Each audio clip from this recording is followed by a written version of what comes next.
On monia syitä, miksi immunokalin käyttö on suositeltavaa, mutta sanoisin, että tärkein niistä on terveyden ylläpitäminen silloin, kun se meillä on, ja usein emme arvosta sitä tarpeeksi. Se saattaa olla paras strategia, jonka voimme valita pysyäksemme terveinä.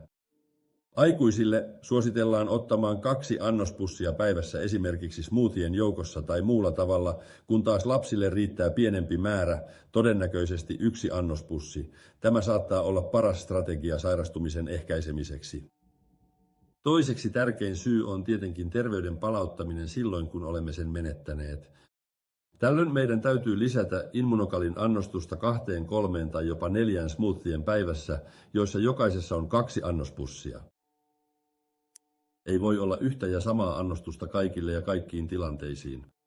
Tiedämme jo, että periaatteessa ei ole olemassa sairauksia, vaan sairaita ihmisiä. Me kaikki olemme erilaisia ja reagoimme hoitoon eri tavoin.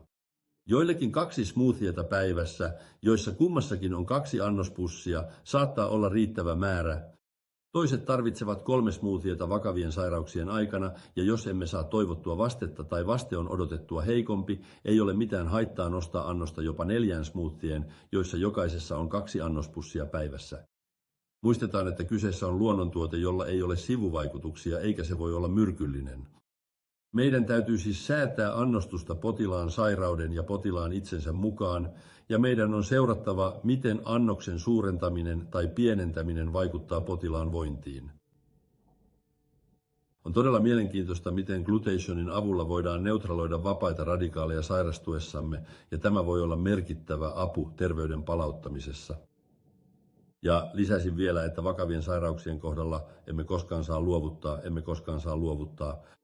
Olen ollut lääkärinä jo 46 vuotta ja olen nähnyt monia ihmeitä. Ja ennen kaikkea on selvää, että sairauksissa voi tapahtua remissioita kaikissa vaiheissa ja kaikenlaisissa sairauksissa. Toisin sanoen emme koskaan saa luovuttaa. On myös totta, että kun täytyy ottaa suuria annoksia immunokalia, on suositeltavaa lisätä annosta vähitellen, koska tulemme vapauttamaan paljon myrkkyjä maksan detoksifikaation ja sairauden hoidon kautta. Ja kehon täytyy poistaa nämä myrkyt. Emme siis halua parantumiskriisejä. Tavallista on, että lisätään 1 annospussi 3 päivän välein ja seurataan potilaan kehitystä. Mutta vakavissa sairauksissa päädytään yleensä 6 annospussiin päivässä jaettuna 3 smoothien tai muulla haluamallaan tavalla. Ja jos ei tule vastetta, me nostamme annoksen 4 smoothien, joissa kussakin on 2 annospussia päivässä. Toinen tärkeä ongelma, jossa immunokal voi auttaa meitä paljon, on ikääntyminen. Sanoisin, että erityisesti huonossa vanhenemisessa. Ja ehkä juuri se on suurin ongelma kehittyneissä yhteiskunnissa. Eli Espanjassa sanotaan, että nykyinen eliniän odote on 82 vuotta. Ylitämme 82 vuotta.